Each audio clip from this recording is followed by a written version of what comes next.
Yo, what's up guys, it's King Sean here, and in today's video, I will be bringing you guys my final mock draft of the offseason for the Washington Commanders, mock draft 5.0, a non-trade back mock, so we're going to be sticking and picking, and I'm going to try and predict each pick, and obviously I'm not going to be 100% correct, right? It'll be nice to get some picks right, but in this draft class, a very unique draft class, it's all really just going to depend on how the board falls to us, right?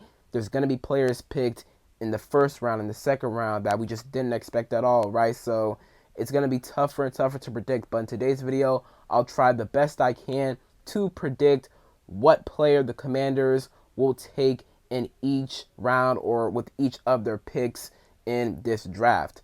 But before we get into today's video, make sure y'all leave a like down below, subscribe if you're not already subbed up, and turn on notifications. And with that out of the way, let's get straight into today's video. Starting off with the 29th overall pick in round 1, I have a selecting edge rusher Donovan Ezirike out of Boston College.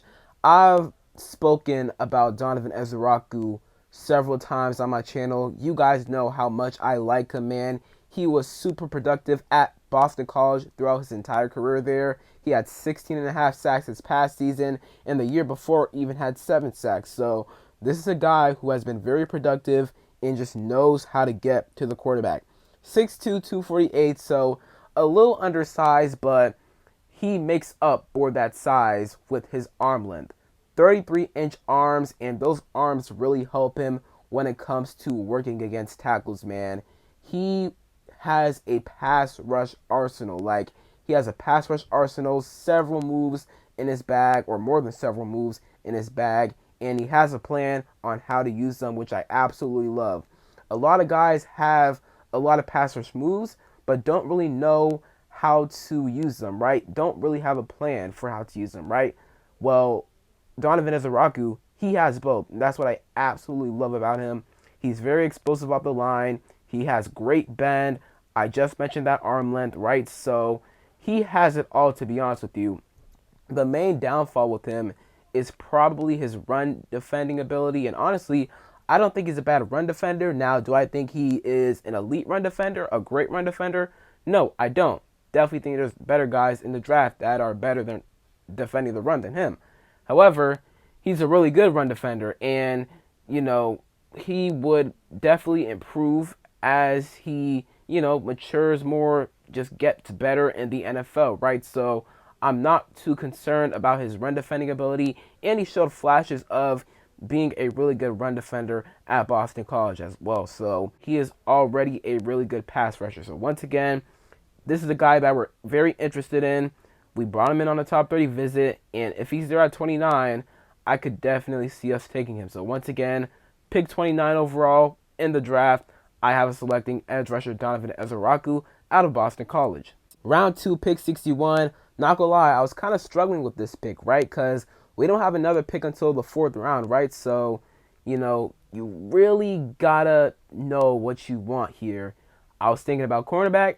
Didn't love the cornerbacks here. Was thinking about running back. We could take a running back here, but I was waiting for that.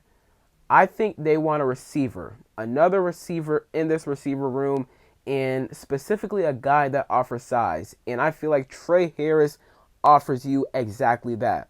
He's 6'2", 205 pounds. He would come in and be our tallest receiver in this receiver room, tied with Noah Brown, who is also 6'2". He does a good job of using his size to his advantage too. He's pretty solid in contested catch situations. He's really good at creating separation, has underrated runner after catch ability in my opinion, and he's a pretty solid route runner for his size. He's not the fastest guy. I ran like a 4.54 at the combine, I'm pretty sure, which isn't terrible. And for a guy that's his size, that's not bad at all, to be honest with you.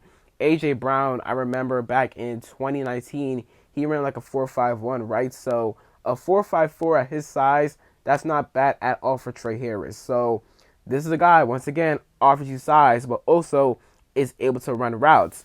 Now, he doesn't have a fully developed route tree. Definitely needs to develop more of a route tree, and also needs to add to his release package as well. But I feel like that's just because of the offense run at Ole Miss. It was very simple, not very pro-like, And once he gets to the NFL, I have no doubt that he will develop more of a route tree. And once he does that, man, he can really be a really, really good receiver because he has the size. He's a good route runner despite not having a great route tree or a developed route tree. And he has good run after catch ability. Tre Harris is a guy that we could really use in this receiver room because he brings a lot to the table. Round 4, pick 128. It's time to pick a cornerback, and I have a selecting cornerback out of Louisville, Quincy Riley. He's 5'11", 194 pounds. We've expressed a lot of interest in Quincy Riley this offseason. We brought him in on a top 30 visit, and we met with him several other times as well. This is a guy who has 15 career interceptions in his 6 years at Louisville. Now, 6 years is a while, but he is only 23. He's going to turn 24 years old in May. A lot of guys who were 6-year seniors are like 24 years old, going on 25, which is insane. But Quincy Riley, he's only 23, which isn't too bad at all. He's very fluid. He's a very fluid mover. He's really good in off-man coverage. He does a nice job of getting his head around to track the ball and has very nice hands. So overall, just really good ball skills, and that's how, help them get some turnovers, right? Or a lot of turnovers, 15 interceptions. That is really, really good. He's very quick to drive and close on the ball. He's more quick than fast, I would say. Ran a 4.48 at the combine, which is pretty solid. And he's a very physical corner, but he does a good job of not getting himself penalized. A lot of corners are grabby at the top of the route, and Quincy Riley is not that, which is a very good thing because that's how you can easily get penalized in the NFL. He's not the biggest guy at 5'11", 194, but he is very physical and has the ability to play on the outside and the inside. And, with the addition of Jonathan Jones through free agency, bringing in other guys like Jahdae Barron, Maxwell Harrison, he only played primarily on the outside, so I wouldn't include him. But, he is a smaller guy. He may be forced to shift into the inside. We shall see, though. Jalen Smith, he's able to play on the outside and inside. We brought him in on a top 30 visit as well. So we brought in a lot of guys who are able to play on the outside and inside, and Quincy Riley is one of them. We like having cornerbacks with that type of versatility. So if Riley is available in the 4th round and we haven't taken a cornerback yet, I would not be surprised if he's the pick at 128. So once again, I have a selecting Quincy Riley, cornerback out of Louisville. Round 6, pick 205. I have a selecting running back out of Arizona, Jakori Merritt. This is a guy who's been receiving a little bit of hype over the past few weeks now. His story is very interesting. This past season, he was at Arizona, but he only played in one game, and that's because he had eligibility issues that dated back, I want to say, to 2022, I'm pretty sure. In 2023, he was with New Mexico, and he was really good for New Mexico. Had over 1,000 yards and double-digit touchdowns. He was really good for New Mexico. Like, I watched that tape, and I was so impressed with Merritt. Like, he's better than a lot of the running backs I watched personally. Like, he's really good.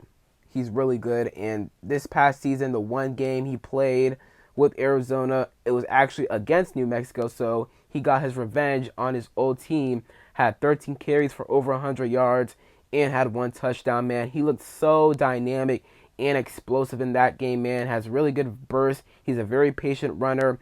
Love the way he allows his blocks to set up and the gaps to open up. Has really nice physicality, has good vision. He does a good job of getting north and south, and he has pretty good short area elusiveness and does a good job of cutting back as well. So this guy, man, like I'm telling you, he's a guy that if it wasn't for him not playing the majority of the season this past season, he'd probably be a 3rd round pick. I'm telling you. And maybe he goes higher than the 6th round, right? Like, I would not be surprised if he did. He's an absolute baller.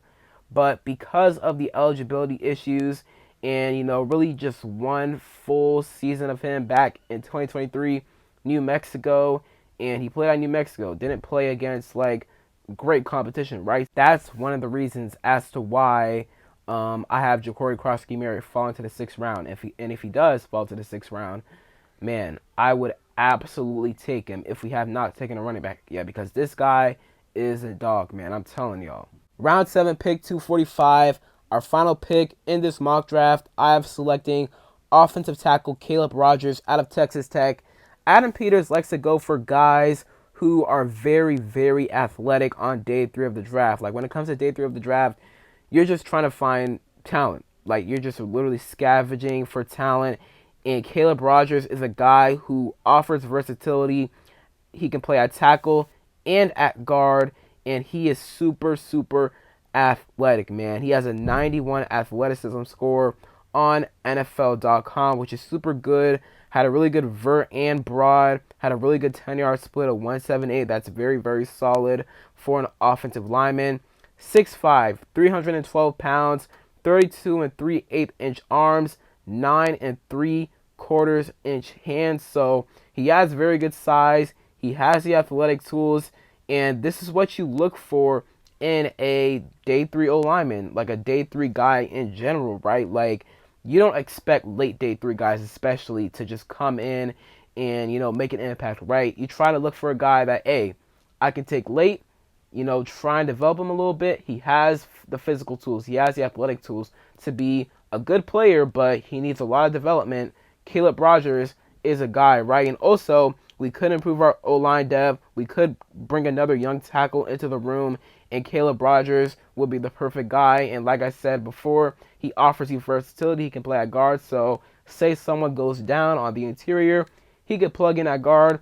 Someone goes down at tackle, he could plug in there as well. So once again, Caleb Rogers, he's a guy that offers versatility, has the physical tools, has the athletic tools to be a really good tackle.